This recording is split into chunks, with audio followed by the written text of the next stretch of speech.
अनचाही शादी में प्यार 52। राहुल अपने केबिन में बालकनी में आंख बंद किए बैठा था। उसे लग रहा था उसने कुछ ज्यादा ही सुना दिया जिया को।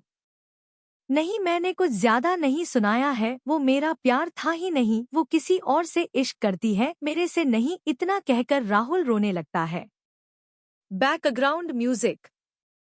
रुला के गया इश्क तेरा, रुला के गया इश्क तेरा, के माने नहीं दिल ये मेरा, कैसे चुप मैं कराऊं वे, यार बिछड़ा मिला दे कोई, आखान रौंदिया जार जार, हंसा दे कोई, रुला के गया इश्क तेरा, रुला के गया इश्क तेरा, के माने नहीं दिल ये मेरा, कैसे चुप मैं कराऊं वे, रुला के गया इश्क तेरा, रुला के गया इश्क तेरा, के माने नहीं दिल ये मेरा।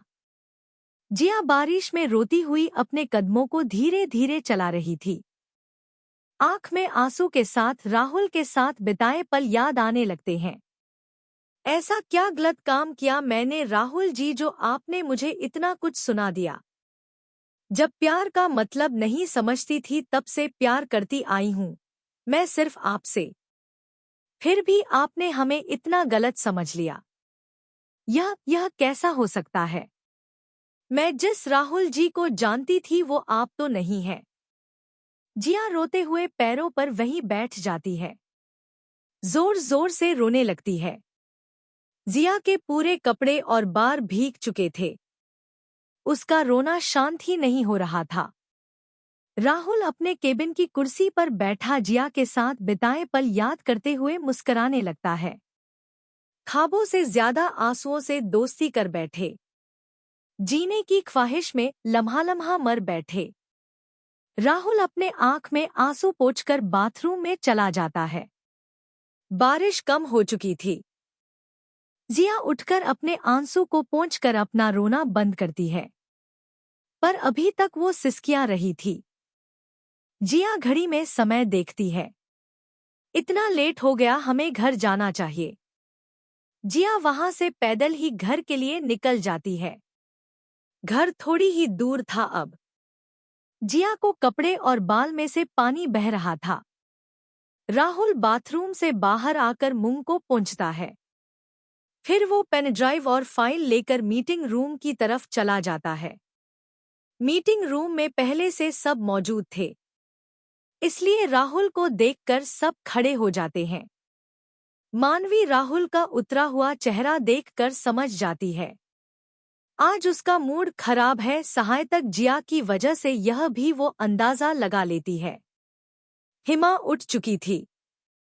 ईशा उसके लिए जूस बनाकर लेकर आई थी, पर हिमा पीने से मना कर रही थी। ईशा उसे समझाकर पिला रही थी। मधु जी यह देखकर आंख में नमी उतर आती है। वो वार्ड से बाहर चली जाती है। राघव यह देखकर उनके पीछे जाता है। मधु जी दीवार के सहारे खड़ी मुंह पर साड़ी का पल्लू रखकर रो रही थी। राघव उनके कंधे पर हाथ रखता है। चाची। मधु जी अपने आंसू पोंछकर फिर पीछे मुड़ती है। हाँ हाँ हाँ राघव बेटा क्या हुआ? मधु जी जबरदस्ती मुस्कुराती हुई बोलती है। चाची आप रो रही थी? मधु जी ना, मैं सर हिला देती है। नहीं, वो तो बस आंख में कुछ चला गया था इसलिए। तू यहाँ क्यों आया? चल अंदर चल। इतना कहकर मधु जी वार्ड की तरफ चली जाती है। राघव वहीं खड़ा उन्हें जाता देख, चाची समझ सकता हूँ इस वक्त आप पर क्या बीत रही होगी। चाचा और हिमा की वजह से आपकी लाइफ में बहुत कुछ हो चुका है। पहले मेरी माँ के साथ, अब आपके साथ, इसलिए मुझे अच्छे से पता है। इंस्पेक्टर मनोज और 2-3 हवलदार के साथ अस्पताल आते हैं। राघव को वहीं बाहर खड़े देख उसके पास चले आते हैं। राघव इंस्पेक्टर मनोज को देखकर उन्हें हिमा के वार्ड में लेकर जाते हैं। जिया घर के दरवाजे के पास खड़ी थी। उसके आंसू एक बार फिर निकल आते हैं। वो अपने दुपट्टे से आंसू को पोंछकर घर के अंदर आती है। ममता जी और अनीता जी नीचे बैठी माला बना रही थी। जिया को ऐसी भीगी देखकर उसे कांपते देख दोनों उठकर उसके पास आते हैं।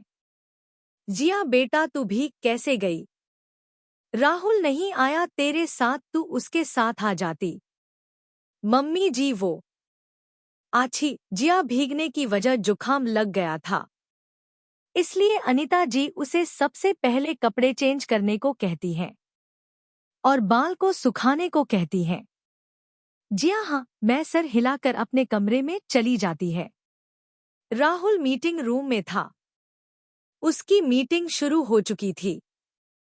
आदित्य राहुल को मैसेज करता है, उसे मिलजुल गार्डन में आने को कहता है। राहुल मीटिंग में होने की वजह से वापस देर से जवाब देता है। 7 बजे मिलूंगा, अभी मीटिंग में हूँ, इतना कहकर वापस मीटिंग के काम में लग जाता है। आदित्य वहीं गार्डन में खड़ा था। अभी तो 1-1.5 घंटा बाकी है, क्या करूं तब तक? जिया कमरे में आकर कपड़े चेंज करती है। येलो कलर की पतली लेंस की साड़ी पहनती है, उसके मैचिंग का ब्लाउज पहनती है। आईने के पास आकर तौलिया से अपने बालों को पोंछती हुई अभी तक राहुल की कहीं बात उसके दिमाग में चल रही थी। क्यों मेरे दिल और प्यार के साथ खेलना चाहती हो? जिया के आंसू अब निकल आते हैं, उसे पता भी नहीं चलता है। जिया बेटा दरवाजे के पास से आवाज आती है। जिया अपने आंसू को पोंछकर नॉर्मल होते हुए, मम्मी जी आप आइए ना। अनीता जी एक गिलास जिया की तरफ बढ़ाती है। जिया सवालिया निगाहें से अनीता जी की तरफ देखती है। मम्मी जी इसमें क्या है? अगले भाग में। धन्यवाद।